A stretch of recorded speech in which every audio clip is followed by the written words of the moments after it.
आकाशवाणी रांची से प्रस्तुत है प्रादेशिक समाचार।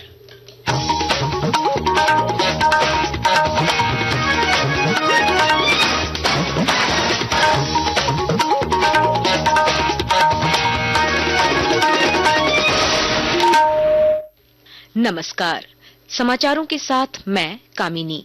पहले मुख्य समाचार। प्रधानमंत्री नरेंद्र मोदी आज मुंबई में 2 युद्धपोतों और 1 पनडुब्बी का करेंगे लोकार्पण। पहली बार एक साथ 3 पोत भारतीय नौसेना के बेड़े में होंगे शामिल। प्रयागराज में महाकुंभ आस्था और उल्लास के साथ जारी। मकर संक्रांति पर 3.5 करोड़ श्रद्धालुओं ने लगाई त्रिवेणी संगम में डुबकी। उत्तर भारत से आ रही बर्फीली हवाओं के कारण झारखंड में फिर बढ़ी कनकनी। घने कोहरे से ट्रेन और विमान सेवा प्रभावित। ओडिशा में आयोजित वर्ल्ड ग्लोबल ट्राइबल क्वीन प्रतियोगिता में झारखंड की 3 युवतियों ने जीते 5 पुरस्कार। रांची की पूजा लकड़ा को ग्लोबल क्वीन वर्ल्ड का खिताब। और रांची में खेले जा रहे महिला हॉकी लीग में बंगाल टाइगर्स ने रोमांचक मुकाबले में दिल्ली एसजी पाइपर्स को 0 के मुकाबले 1 गोल से हराया। और अब समाचार विस्तार से। प्रधानमंत्री नरेंद्र मोदी आज मुंबई में 2 युद्धपोत आईएनएस सूरत और आईएनएस नीलगिरी तथा 1 पनडुब्बी आईएनएस वाघशीर का लोकार्पण करेंगे। पहली बार एक साथ 3 पोत भारतीय नौसेना के बेड़े में शामिल किए जा रहे हैं। यह रक्षा विनिर्माण और समुद्री सुरक्षा में वैश्विक नेतृत्व प्राप्त करने के भारत के लक्ष्य की दिशा में महत्वपूर्ण कदम है। इस आयोजन के बाद श्री मोदी नवी मुंबई के खाड़घर में श्री राधा मदन मोहन जी मंदिर का उद्घाटन करेंगे। इस्कॉन परियोजना का यह मंदिर 9 एकड़ क्षेत्र में बना है। इस परिसर में एक वैदिक शिक्षा केंद्र, प्रस्तावित संग्रहालय, सभागार और आरोग्य केंद्र है। मंदिर का मिशन वैदिक शिक्षा के माध्यम से वैश्विक भाईचारे, शांति और एकता को बढ़ावा देना है। प्रयागराज में दिव्य महाकुंभ का पावन स्नान पूरी आस्था और उल्लास के साथ जारी है। कल मकर संक्रांति के अमृत स्नान के अवसर पर 3.5 करोड़ से अधिक लोगों ने त्रिवेणी संगम में डुबकी लगाई। हमारे संवाददाता ने बताया कि इलेक्ट्रॉनिकी और सूचना प्रौद्योगिकी मंत्रालय ने भाषणी के सहयोग से महाकुंभ में बहुभाषाई सुगमता का तकनीकी प्रबंध किया है। एक रिपोर्ट। महाकुंभ में श्रद्धा प्लेटफॉर्म भाषणी के जरिए 11 विभिन्न भाषाओं की सुविधा उपलब्ध हो रही है। इस प्लेटफॉर्म के डिजिटल खोया पाया समाधान के जरिए लोग अपनी भाषाओं में खोई या पाई गई वस्तुओं का विवरण दर्ज कर रहे हैं, तो वहीं आसान संवाद के लिए वास्तविक समय में दर्ज की गई विवरण का अनुवाद भी हो रहा है। इसके जरिए अधिकारियों के साथ निर्बाध संवाद भी स्थापित हो रहा है। AI संचालित बहुभाषी चैटबोट कुंभ सहायक को महाकुंभ के दौरान लाखों आगंतुकों की सहायता के लिए डिजाइन किया गया है। कुंभ सहायक का उद्देश्य तीर्थयात्रियों को मार्गों की सही जानकारी प्रदान करने के साथ साथ महाकुंभ 2025 के अनुभव को भी बेहतर बनाना है। भाषणी मोबाइल ऐप की वार्तालाप सुविधा के जरिए श्रद्धालुओं को इस बड़े आयोजन में उत्तर प्रदेश पुलिस की 112 आपातकालीन हेल्पलाइन के साथ सहज संचार की सुविधा भी मिल रही है। अनुपम मिश्र के साथ आनंद कुमार, आकाशवाणी समाचार, महाकुंभ नगर, प्रयागराज।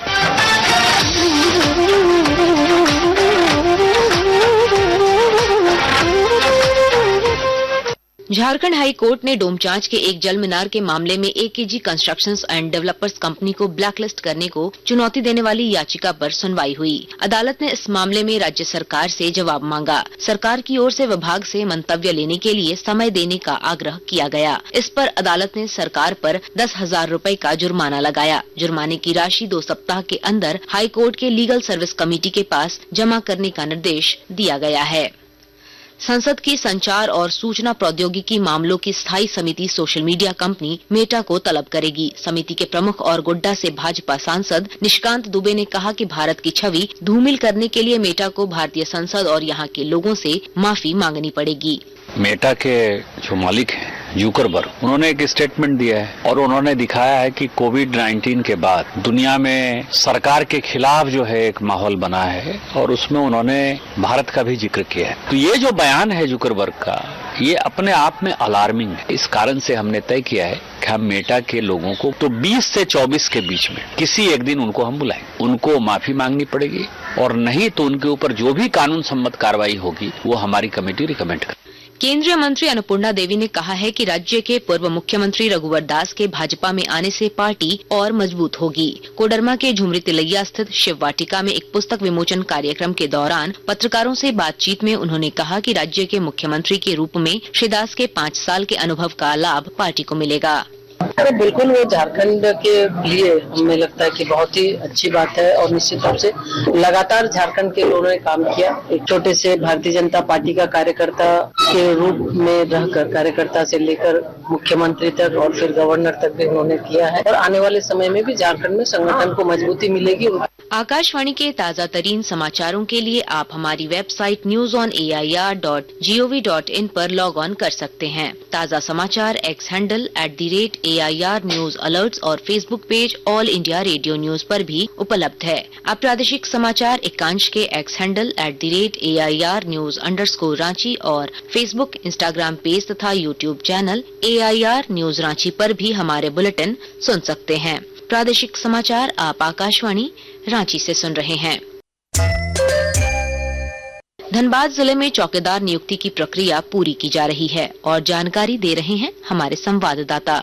धनबाद जिले में बीते 29 दिसंबर को लिखित परीक्षा आयोजित हुई थी, जिसमें सम्मिलित अभ्यर्थियों के प्राप्तांक तथा कट ऑफ मार्क्स से संबंधित सूची धनबाद जिले की अधिकृत वेबसाइट www.dhanbad.nic.in पर प्रकाशित की गई है। अगर किसी अभ्यर्थी को कोई दावा करना हो तो आज शाम 5 बजे तक समाहरणालय के नए भवन में प्रथम तल पर कमरा संख्या 109 में ड्रॉप बॉक्स या अधिकृत मेल ID gs1612dhn@gmail.com के माध्यम से समर्पित किया जा सकता है। अगर किसी अभ्यर्थी का दावा सही पाया जाता है तो इस संबंध में अग्रतर कार्रवाई की जाएगी। दीपक, आकाशवाणी समाचार, धनबाद। उत्तर भारत से आ रही बर्फीली हवाओं का असर झारखंड पर भी पड़ रहा है। राजधानी रांची समेत राज्य के कई हिस्सों में एक बार फिर कनकनी बढ़ गई है। मौसम विभाग ने अगले 24 घंटे में रांची, पलामू, जमशेदपुर, चाईबासा, हजारीबाग में 2 से 3 डिग्री सेल्सियस पारा गिरने की संभावना जताई है। विभाग ने अगले 4 दिनों के बाद न्यूनतम तापमान में बढ़ोतरी की संभावना जताई है। मौसम विज्ञान केंद्र रांची के प्रमुख अभिषेक आनंद ने बताया कि फरवरी के पहले हफ्ते से राज्य में ठंड के समाप्त हो जाने की उम्मीद है। इधर घने कोहरे के कारण ट्रेन और विमान सेवा प्रभावित हुई है। कल धुंध के कारण पुणे रांची विमान को रायपुर डाइवर्ट करना पड़ा। वहीं 10 से ज्यादा विमान रांची विलंब से पहुंचा। रांची आने वाली कुछ ट्रेनें भी देर से पहुंची। ओडिशा की राजधानी भुवनेश्वर में आयोजित ग्लोबल ट्राइबल क्वीन प्रतियोगिता में झारखंड की 3 युवतियों ने 5 पुरस्कार पर कब्जा जमाया है। रांची की पूजा लकड़ा ग्लोबल क्वीन वर्ल्ड और खूंटी की अभिजल कंडुलना ट्राइबल क्लीन अर्थ चुनी गई हैं। रांची की आलिशा गौतम उरांव को स्पेशल ज्यूरी अवार्ड से सम्मानित किया गया। इस प्रतियोगिता में 15 देशों की सैकड़ों आदिवासी युवतियों ने हिस्सा लिया। रांची में खेले जा रहे महिला हॉकी इंडिया लीग में शाची राड़ बंगाल टाइगर्स ने कल शाम एक रोमांचक मुकाबले में दिल्ली एसजी पाइपर्स को 0 के मुकाबले 1 गोल से पराजित कर दिया। बंगाल टाइगर्स के लिए मैच के 23वें मिनट में कैथरीन मोलान ने गोल किया। जीत के बाद बंगाल की कप्तान उदिता दोहान ने कहा कि उनकी टीम विपक्षी टीम पर दबाव बनाने में कामयाब रही। Birthday wish. आज डे बाय डे हम लोग ने इम्प्रूव किया। कल हम लोग first time as a team खेले थे क्योंकि इससे पहले हमारे कोई भी मैचेस नहीं हुए थे, बट आज टीम ने जो एफर्ट्स डाले हैं, पूरी टीम ने कंबाइंड होकर जो कनेक्शन बना के हम लोग खेले हैं तो काफी अच्छा खेले। उसका नतीजा हमें जीत मिली है। उधर पुरुष हॉकी इंडिया लीग में टीम गुनासिका ने राउरकेला के बिरसा मुंडा हॉकी स्टेडियम में सुरमा हॉकी क्लब को 2-1 से हराकर अपनी दूसरी जीत हासिल की और सेमीफाइनल की उम्मीदों को जिंदा रखा। और अब अखबारों की सुर्खियां।